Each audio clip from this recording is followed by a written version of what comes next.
शरणागत जो होता है उसमें ये चार बातें बहुत जोर से जागृत होती है। सबसे पहली बात, निरंतर भगवान का स्मरण छूट नहीं सकता। नींद आई तो सुसुप्ति में चला गया, जरा भी जागृत हुआ तो मंत्र चल रहा है, नाम चल रहा है, चलाना नहीं पड़ता। क्यों? शरणागत है। थोड़े दिन अभ्यास कर लो, ऐसा होने लगेगा। देखो इतने लोग बैठे हैं, आप सो के उठते हो तो आपका पहला चिंतन क्या होता है? क्या मंत्र होता है? भगवान का नाम प्रियालाल आते हैं आपके चिंतन में? क्या आता है चिंतन? पहला चिंतन। अगर पहला चिंतन प्रभु है तो शरणागति पुष्ट हुए। सो के उठे, चल क्या रहा है?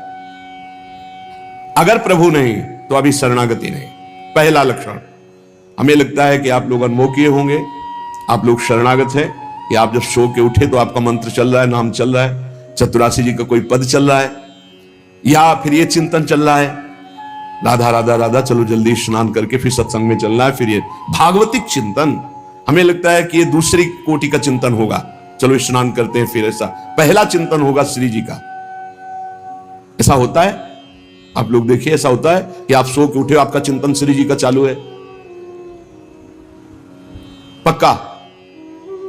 आप लोग देख लीजिए, अगर ऐसा है तो उसका परिणाम निश्चिंतता, निर्भयता, निशोकता निश्चित जागृत हो जाएगी। और उसी का प्रातःकालीन उठने पर चिंतन चलेगा जो शयन के समय गाढ़ चिंतन करते हुए सोया है। ऐसे सुषुप्त के समय बिल्कुल ठीक वही अवस्था। अगर आप जो चिंतन कर रहे हैं तो जगते ही वही चिंतन आएगा ये। और अगर जीवन भर भजन किए हो तो मरते समय वही चिंतन आएगा, पक्का। जैसे जगते समय ऐसे मरते समय। इसीलिए भक्त निश्चिंत हो जाता है शरणागत। पहला, शरणागति का जांच करो हृदय में, भगवान का निरंतर चिंतन, प्रभु का निरंतर भजन। अगर नहीं हो रहा तो किसी अन्य का आश्रय लियो, वस्तु का, व्यक्ति का, स्थान का, भोग का। लिख लो आप दिमाग में चाहे कागज में। उस आश्रय का मिटिया मेट हुए बिना शरणागति पुष्ट नहीं होगी। आप अगर ईमानदारी से छोड़ दो तो छोड़ दो, नहीं भगवान फिर जो कहते हैं ना कि जो मेरा होता मैं, फिर उनका जो ऑपरेशन होगा वो शायद है कि सह ना पाओ, क्योंकि शरणागत हो छोड़ेंगे नहीं। वचन से भी शरणागत हो आप छोड़ेंगे नहीं, तो उनका स्वभाव हम आपको बता रहे हैं। और हर ऑपरेशन बेहोश होके होता है। हमारे प्रभु ऑपरेशन होश का इंजेक्शन लगा करते, पहले होश का इंजेक्शन, पूरी चेतना, फिर ऑपरेशन करते, क्योंकि जड़ से मिटाना है। निरंतर भजन क्यों नहीं होता? इसका उत्तर है आपका कोई अन्य आश्रय है, कोई है व्यक्ति, वस्तु, स्थान, पदार्थ, पद, कुछ है जिसको तुम भजन से भी अधिक मानते हो, प्रभु से भी अधिक मानते हो, इसीलिए आपका भजन नहीं होता। जो सर्वतोभावेन शरणागत है, भजन करना नहीं पड़ता, भजन होता है। चलना प्रदक्षिणा होती, बोलना स्तोत्र होता है, सोना समाधि होती है, भोजन पाना यज्ञ होती है, हर चेष्टा उनकी भजन होती है। दूसरा, अपने प्रभु से कुछ ना चाहें, यहां तक कि मोक्ष भी ना चाहें। क्यों चाहें? क्या आप जानते नहीं हो कि क्या करना है?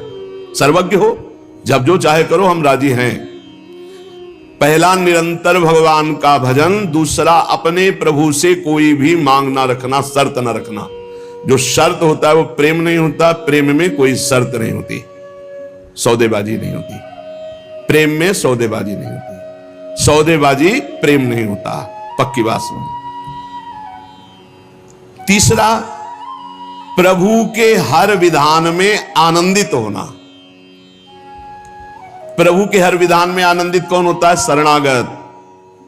नहीं तो विधान की जांच होती है, अनुकूल है कि प्रतिकूल। प्रतिकूल है तो नो नो नो। ये जो कच्चाई होती है शरणागति में, वो भरभरा जाता है, शोकित हो जाता है, इधर उधर डगमगा के आश्रय लेने लगता है। हर विधान उनका मंगलमय। चौथा, भगवान के किसी भी विधान में विरोध भाव ना करना। भगवान के प्रत्येक विधान में आनंदित रहना, भगवान के किसी भी विधान में विरोध न करना। जो किया अच्छा हो रहा है, नहीं बहुत हाहाकार मचने वाला है, सब नहीं, जो प्रभु का विधान है वो मंगलमय है, सब मंगलमय है। चार बातें शरणागति में आती, निरंतर भजन, किसी भी तरह की भगवान से कोई शर्त चाह नहीं, उनके हर विधान में आनंदित रहना, भगवान के विधान को प्रतिकूल मान करके विरोध भाव नाना, विपरीत भावना नाना। अब निश्चिंत हो जाओ, तुम्हारी जिम्मेवारी श्री भगवान ने ले ली, शरणागत हो। अब तुम्हें किसी भी तरह का दुख आवे तो उबना नहीं है।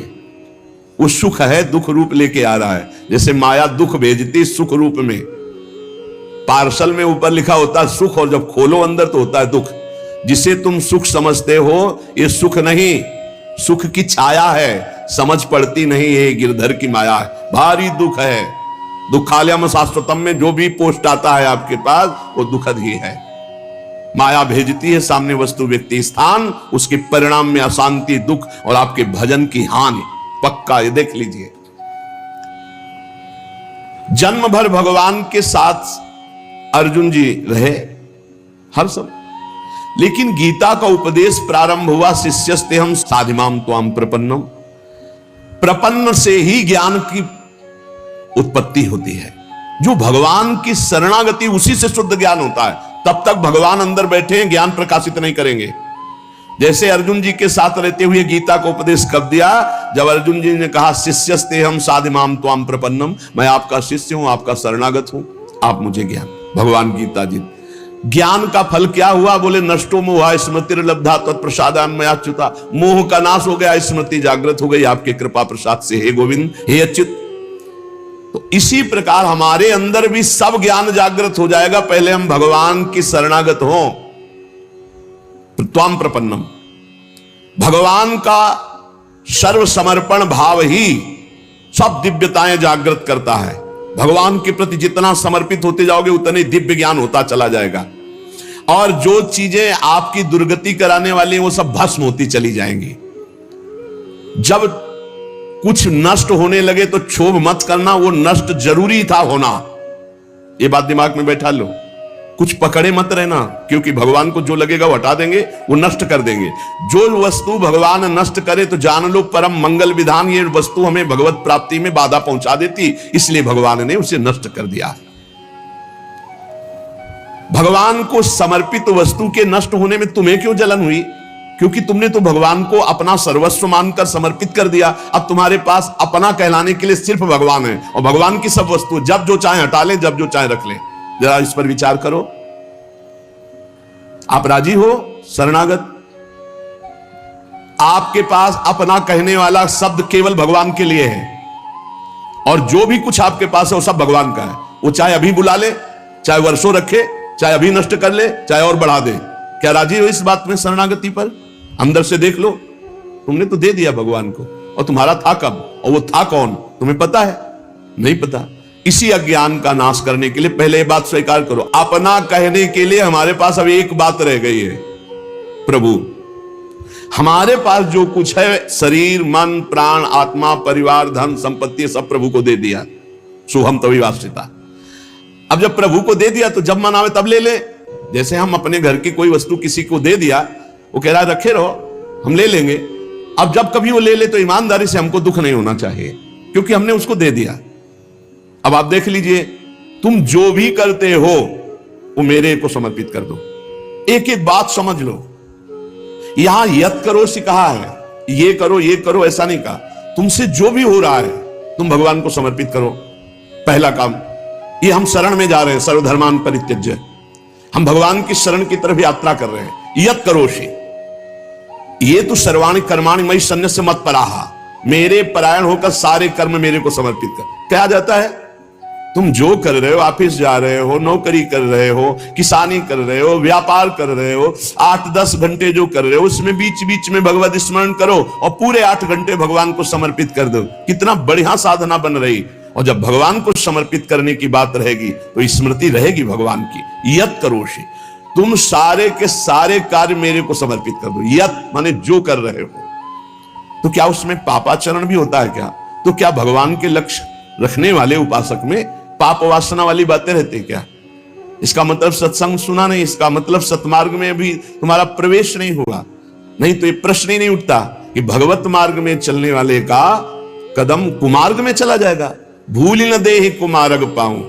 छोटी मोटी अगर कभी कोई त्रुटि गलती हुई तो पश्चाताप की अग्नि में भस्म हो जाता है। वो भगवान को समर्पित गंदे आचरण नहीं करता, वो प्रार्थना करता है, प्रभु ये त्रुटि हो गई हमसे, हे नाथ इसको संभाल दो, मेरे बस की बात नहीं। वो भी इस तरह से प्रार्थना पूर्वक समर्पित है। यत करोषि और यदर्शनासि, जो भी तुम्हारी जिह्वा में, रसेंद्री में जाए, पानी जाए, भोजन जाए, बिना भगवान को अर्पित किए नहीं जाना चाहिए। अभी शरणागति पुष्ट हो जाएगी। जो भी कार्य करो भगवत समर्पित करो। एक स्थिति आती है जहां भगवत समर्पित करना नहीं पड़ता, स्वयं होता रहता है।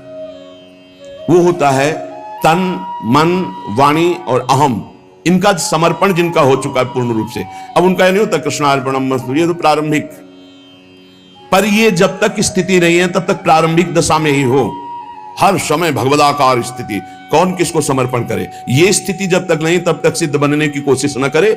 आचरण जैसा आज्ञा हो रही शास्त्र की वैसे चले तो स्थिति आ जाएगी। यदश्नाशी, बिना भगवान को अर्पित किए कुछ नहीं खाना। भगवान आदेश करें जो पा रहे हो वो मेरे को अर्पित करो पहले। यदि शुद्ध शरणागति प्राप्त करना है तो जो कर्म कर रहे हो पहले, ये तो सर्वाणि कर्माणि, भगवान कह रहे हैं यत् करोषि, जो कर रहे हो मेरे को अर्पित करो। जो खा रहे हो वो मेरे को अर्पित करो। कुछ भी ऐसा खाओ मती जो भगवान को अर्पित नहीं कर सकते, ऐसा करो मती जो भगवान को अर्पित नहीं कर सकते। यज्जुहोषि, अब जो भी तुम भागवतिक आचरण करते हो, हवन यज्ञ आदि, तो बोले हम तो हवन नहीं करते, हम तो यज्ञ नहीं करते। तो यज्ञानाम जप यज्ञोस्मि, यज्ञों में सबसे बड़ी यज्ञ है जप यज्ञ। तो आप जो ये जप यज्ञ कर रहे हैं ये भगवान को अर्पित करो। भगवान कह रहे हैं ददाशी, जो तुम दान देते हो, दूसरों की सेवा करते हो, उसके भोक्ता मत बनो, कर्ता मत बनो। कर्ता कैसे नहीं बनोगे? हमारी वस्तु है, हम दान देते हैं, नहीं नहीं, प्रभु की वस्तु है। त्वदीयम वस्तु गोविंदम तुभ्यमेव समर्पये, आपकी दी हुई वस्तु आप इस रूप में आए, आपको दे दिया। ये भगवत शरणागति पुष्ट होने का उपाय भगवान कह रहे हैं। यह तपस्या से, जो तुम साधना कर रहे हो, जो तुम तपस्या कर रहे हो, वो सब मेरे को अर्पित कर दो। अर्थात तुम्हारी पूरे जीवन की, पूरे दिन की जितनी चेष्टाएं हैं सब भगवत अर्पित होनी चाहिए। इससे तुम्हारी शरणागति पुष्ट हो जाएगी। यद करोसी यदस्नासी यद जुहोसी ददासी यद तपस्यसि कौन्तेय तत्कुरुष्व मदर्पणम, मेरे को अर्पित कर दो। अब ध्यान रखना, अब अपनी कमी की चिंता नहीं करनी, क्योंकि हमने भगवान को सब कुछ अर्पित कर, और कमी रहेगी नहीं। कमी रहती है अहंकार के कारण, भगवत विमुक्ता के कारण। फिर भी आपको संतुष्ट करने के लिए कह रहे हैं कि जैसे हम अपना मकान किसी को दे देते हैं तो मकान में जाले लगे हैं या टूटा है या कुछ भी बिगड़ा है, अब ये सारी जिम्मेवारी जिसने मकान खरीद लिया, ले लिया, उसकी होती है। वो मरम्मत करवाएगा, वो सफाई करवाएगा। ऐसे ही हम अपने तन को, अपने मन को, अपने प्राणों को, अपने जीवन को जीवननाथ प्रिया प्रीतम के चरणों में समर्पित कर दिया। अब हमको बेपरवाह रहना है इस विषय से। अब हमारा क्या होगा हमको ये चिंता नहीं करनी। अगर चिंता है तो शरणागति नहीं हुई। अगर ये चिंता है कि मेरा क्या होगा तो शरणागति नहीं हुई।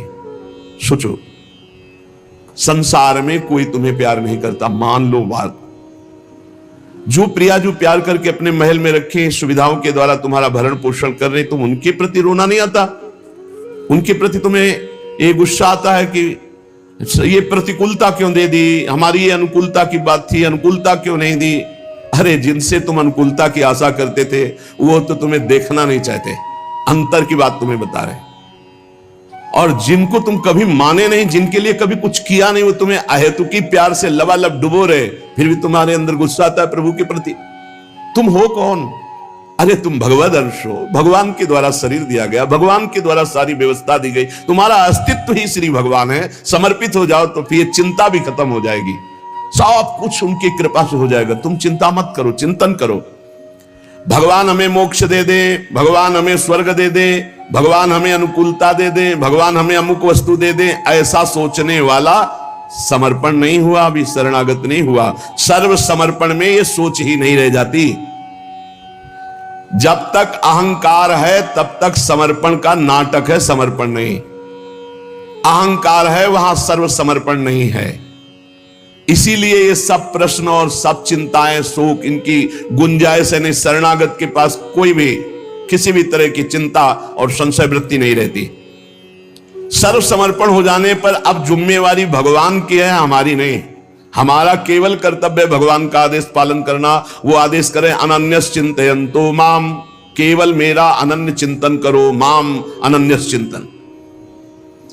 जिस प्रकार पतिव्रता पत्नी पर पति का पूर्ण अधिकार होता है, उसी प्रकार पत्नी का पति के संपूर्ण वैभव पर भी अधिकार और गोत्र पर भी अधिकार।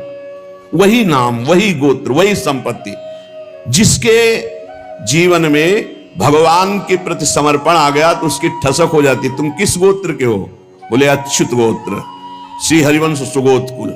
जो अपनी महिमा से कभी च्युत नहीं होते, उन हम भगवान के हैं। अब हमारा गोत्र, हमारी जाति, हमारा कुल भगवान है।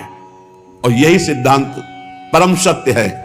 एक माई आके बहुत रोई और कही जिंदगी हो गई, नौ दुर्गा पूरी रहती थी, रोज शंकर जी को जल चढ़ाती और रोती जा रही थी। और मतलब हो सकता है 65 वर्ष की, हमारे पति को ले लिया, हमारी पूरी श्रद्धा नष्ट हो गई, जीवन भर व्रत।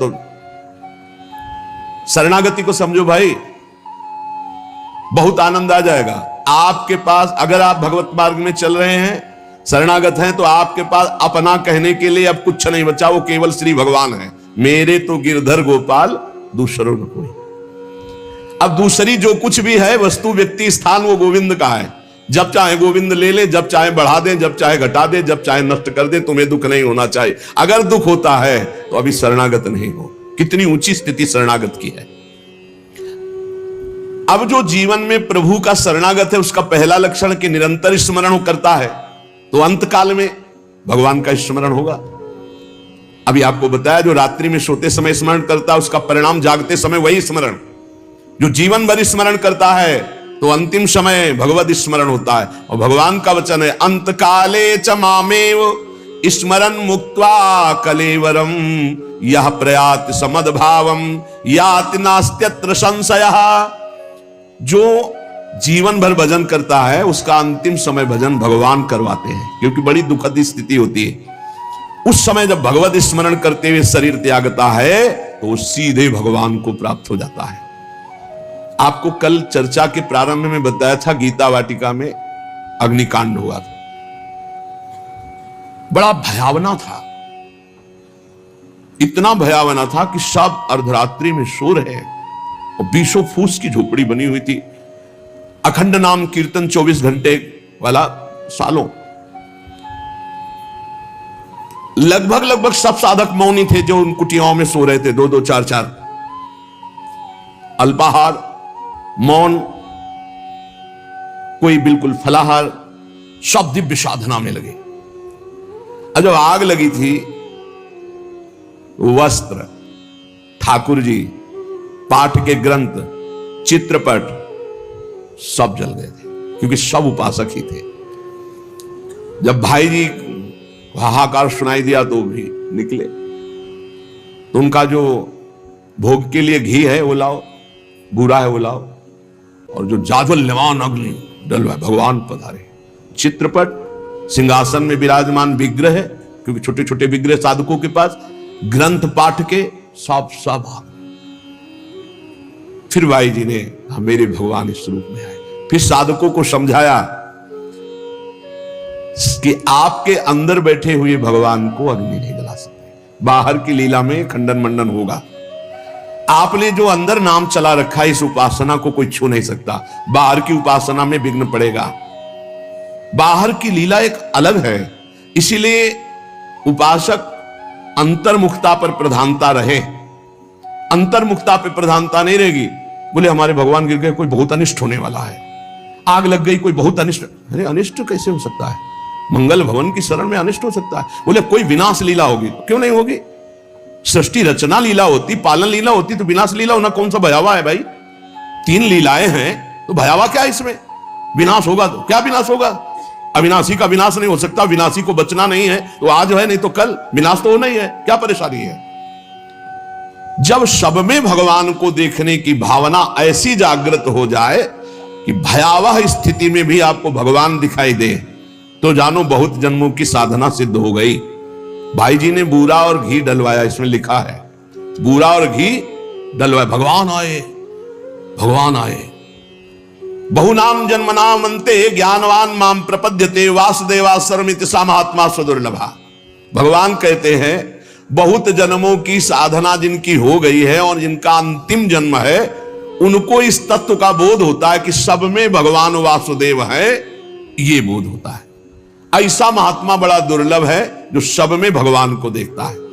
मत्ता पर तरम नान्यत किंचिदस्ति धनंजय मई सर्वमिदम प्रोतम सूत्रे मणिगणायु। भगवान कहते हैं जैसे सूत की माला में सूत की मणियां, तो मणियां और माला सब कुछ सूत ही है, ऐसे ही भगवान में ये जगत भगवान में है।